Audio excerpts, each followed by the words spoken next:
hello welcome to my mini blog आम बाहर Nandankanan bull खरार तापमात्रा एत बढ़ी जाता कि आम दुईज अटक गलु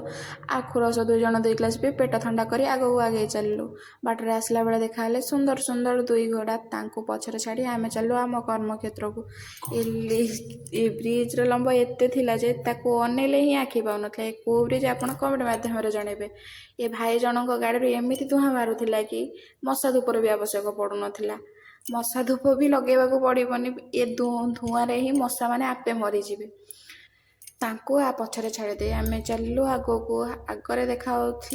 गोटे आगे गोटे मंदिरटे अच्छी बस मुझे पचारूली कि एटा कौ मंदिर से कहले कि से मत कहले कि एटा गड़गड़िया महादेव मंदिर आम आसला बेले बिल्डिंगटा देखिलु कि पचारि अरे बिल्डिंगटा से दिन कम सरीनी ना नाई से कम चलती सेमती आसला बेले बाटर गोटे दुर्घटना घटी जाता ये भाई जनकर स्कूटीटा माने एक्सीडेंट हो स्कूटीटा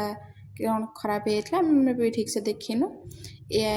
जो जिनस अच्छी याठे ही पिटी एमती अवस्था है यार तो पूरा बैंड ही बाजी सेठू आसला पर देखा पाइलु कि जिनसटे माने एमती सरकार किसी दिमाग लगे कि ट्रैफिक पुलिस किसी आवश्यकता ना ये जो गुंफा भाया गोटे रास्ता अरे वाह गोटे गुंफा ही हो तो जानू आपरे ट्रेन चलिए आउरी भी साउंड हुए तो मुझे रोचे वीडियो भल लगे like comment share and subscribe करदे